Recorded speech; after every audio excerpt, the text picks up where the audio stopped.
Assalamualaikum warahmatullahi wabarakatuh. Sebelumnya, perkenalkan nama saya Siti Sari Hasanah dengan NPM 212151055 dari kelas 2021B. Nah, pada kesempatan kali ini, saya akan memaparkan materi tentang transformasi geometrik. Transformasi berarti perubahan sebuah struktur menjadi bertambah, berkurang, atau tertata kembali unsurnya. Nah, transformasi geometri ini ada 4 jenis, yaitu refleksi, translasi, rotasi, dan dilatasi. Nah, untuk lebih lanjutnya, mari kita simak materi berikut ini. Yang pertama ada refleksi atau pencerminan. Refleksi atau pencerminan dalam transformasi geometri berarti perubahan dengan memindahkan titik dengan sifat dari suatu cermin datar. Ada 2 sifat yang dimiliki dalam transformasi refleksi. Yang pertama adalah jarak titik ke cermin sama dengan jarak bayangan titik ke cermin. Yang kedua adalah geometri yang dicerminkan saling berhadapan satu sama lain. Nah, secara umum, bayangan beberapa refleksi pada bidang kartesius dapat dirumuskan sebagai berikut. Jika suatu titik A, B direfleksikan terhadap sumbu X, maka bayangannya akan menjadi A, minus B. Jika titik A, B direfleksikan terhadap sumbu Y, maka bayangannya akan menjadi minus A, B.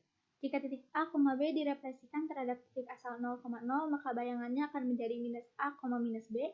Jika titik A, B direfleksikan terhadap garis Y sama dengan X, maka bayangannya akan menjadi B, A. Jika titik A, B direfleksikan terhadap garis Y sama dengan minus X, maka bayangannya akan menjadi minus B, minus A. Jika titik A, B direfleksikan terhadap garis X sama dengan H, maka bayangannya akan menjadi 2H minus A, B. Jika titik A, B direfleksikan terhadap garis Y sama dengan K, maka bayangannya akan menjadi A, 2K minus B. Nah, di sini ada contoh soal, diketahui sebuah garis melalui titik A dengan koordinat minus 1,2 dan titik B dengan koordinat minus 3,7. Garis AB tersebut dicerminkan terhadap sumbu Y.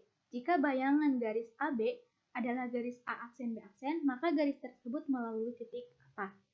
Nah, sebagaimana yang tadi kita ketahui bahwa pencerminan terhadap sumbu Y itu akan menjadikan yang tadinya titik A, B itu menjadi titik minus A, B. Nah, di sini ada 2 titik, yaitu titik A dan titik B. Titik A dengan koordinat minus 1,2 dicerminkan terhadap sumbu Y, maka akan menjadi maka bayangannya itu akan terdapat pada koordinat 1,2.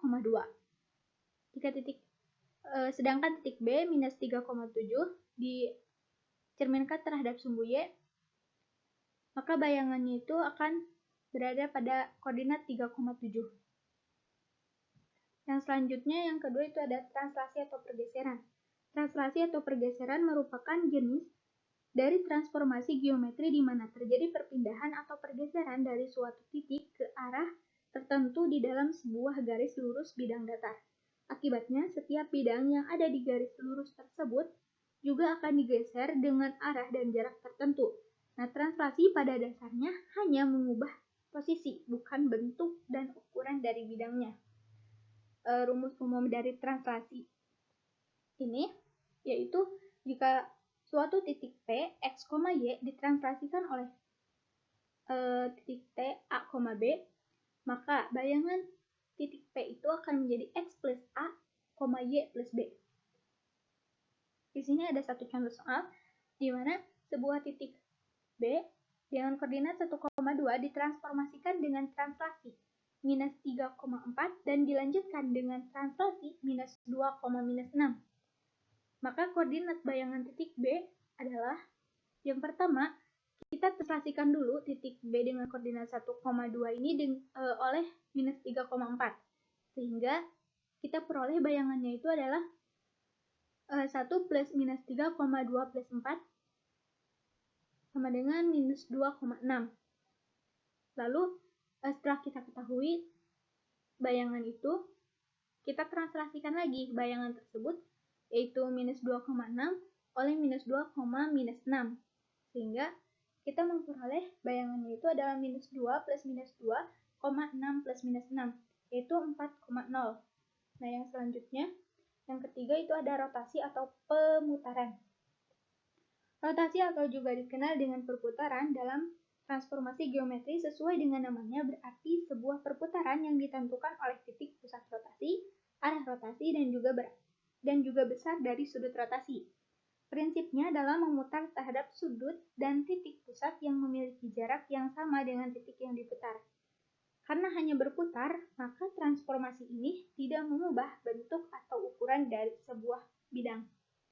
Nah, secara umum, rotasi pada bidang kartesius dengan pusat 0,0 itu adalah jika titik x, y dirotasikan sebesar 90 derajat atau minus 270 derajat, maka bayangannya itu adalah minus y, x.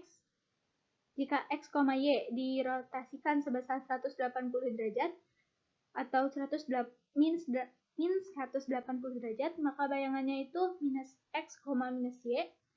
Jika titik x, y dirotasikan sebesar 270 derajat atau minus 90 derajat, maka bayangannya itu y, minus x. Nah, di mana rotasi 90 derajat atau 270 derajat ini adalah rotasi 90 derajat berlawanan dengan jarum jam, dan rotasi 270 derajat atau min 90 derajat ini adalah rotasi 90 derajat ke arah jarum jam. Nah, di sini ada contoh soal. Jika diketahui segi 4 ABCD dengan koordinat titik A minus 2,1, titik B minus 1,1, titik C 1,3, dan titik D minus 4,3. Segi 4 ABCD dirotasikan 90 derajat searah jarum jam terhadap titik pusat 0,0, sehingga diperoleh bayangan A aksen, B aksen, C aksen, D aksen. Tentukan koordinat A aksen, B aksen, C aksen, dan D aksen. Maka, sebagaimana yang tadi kita ketahui bahwa rotasi 90 derajat searah jarum jam itu berarti sama dengan rotasi minus 90 derajat, atau yang tadinya titik x, y akan menjadi titik y, minus x. Sehingga yang tadinya titik A yaitu minus 2,1 itu akan menjadi 1,2. Titik B yang tadinya 1,1 akan menjadi 1, minus 1. Titik C yang tadinya 1,3 akan menjadi 3, minus 1. Dan titik D yang tadinya minus 4,3 akan menjadi 3,4. Yang terakhir ada dilatasi atau pengalian. Dilatasi merupakan transformasi atau perubahan ukuran dari sebuah objek. Dalam dilatasi terdapat dua konsep, yaitu titik dan faktor dari dilatasi. Titik dari dilatasi menentukan posisi dari dilatasi. Titik ini menjadi tempat pertemuan dari semua garis lurus yang menghubungkan antara titik dalam suatu bangun ke titik hasil dilatasi. Sedangkan faktor dilatasi atau skala adalah faktor perkalian dari suatu bangun yang sudah didilatasikan.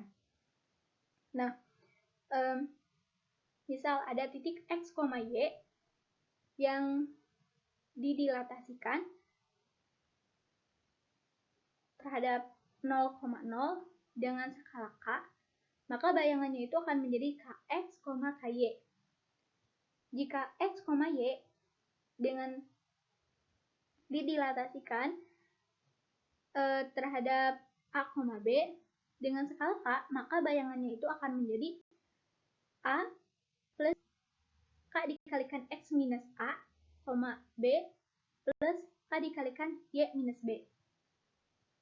Di sini ada satu contoh soal, di mana jika titik P minus 4,7 didilatasikan dengan pusat 0,0 dan faktor skala minus 2, maka koordinat bayangan dari titik P adalah, tadi titik P itu minus 4,7.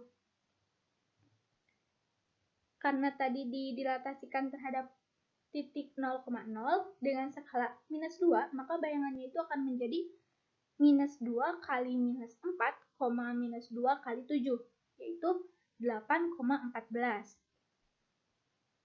Nah, selanjutnya di sini ada kuis ya untuk menambah pemahaman kita. Nah, di kuis ini tidak akan saya contohkan semuanya, saya akan contohkan untuk nomor 1 saja. Nah, di sini bayangan dari titik B minus 5,7 ditranslasikan oleh T4, minus 6 adalah, nah, misal kita lihat jawaban ini ya. Nah, ini berarti jawaban Anda itu masih salah. Jawaban kita salah, dan untuk melanjutkan ke soal berikutnya, kita harus menjawab soal ini itu dengan benar. Kita coba lagi. Nah, setelah jawab muncul yang seperti ini, itu berarti jawaban Anda benar. Dan kita bisa melanjutkan ke soal berikutnya. Begitu seterusnya. Mungkin itu saja yang bisa saya sampaikan. Kurang lebihnya mohon maaf. Assalamualaikum warahmatullahi wabarakatuh.